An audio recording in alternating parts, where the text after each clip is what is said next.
The gap between the very richest and the rest of us is getting bigger. Why? A common belief is that it's good for us all if a small group of people earn an enormous amount of money. The theory is that their wealth trickles down to the rest of us. But this is a myth. In reality, money is sucked up from all of us into the pockets of a very small group of people. How does this happen? One reason is the way that money is created. Right now, almost all of the money in our economy is created by banks when they make loans. Now, most people assume that when banks make loans, they're lending out someone else's savings. But they're not. Instead, when somebody takes out a loan, banks create new money electronically by typing numbers into their account.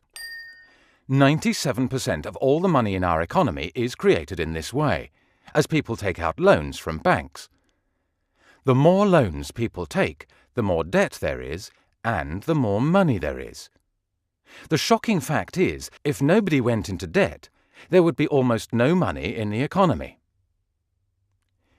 Our economy depends on the electronic money created by banks. But because the money is created when people borrow, someone, somewhere, has to pay interest on every pound created. In effect, we are renting the money we need to run our economy from the banks. This means that in the UK alone, together we pay the banks £192 million in interest every single day. And because the debt is held mostly by the bottom 90% and wealth mostly by the top 10%, paying this interest transfers money from the bottom 90% of the population to the very top 10%. It sucks wealth and income from the rest of us up to the very lucky few. So as long as we have to rent the money we use from the banks that create it, we'll have to keep paying this huge interest bill, and the gap between the richest and the rest of us will keep increasing. But there are ways to create money that don't depend on us all going into debt to the banks.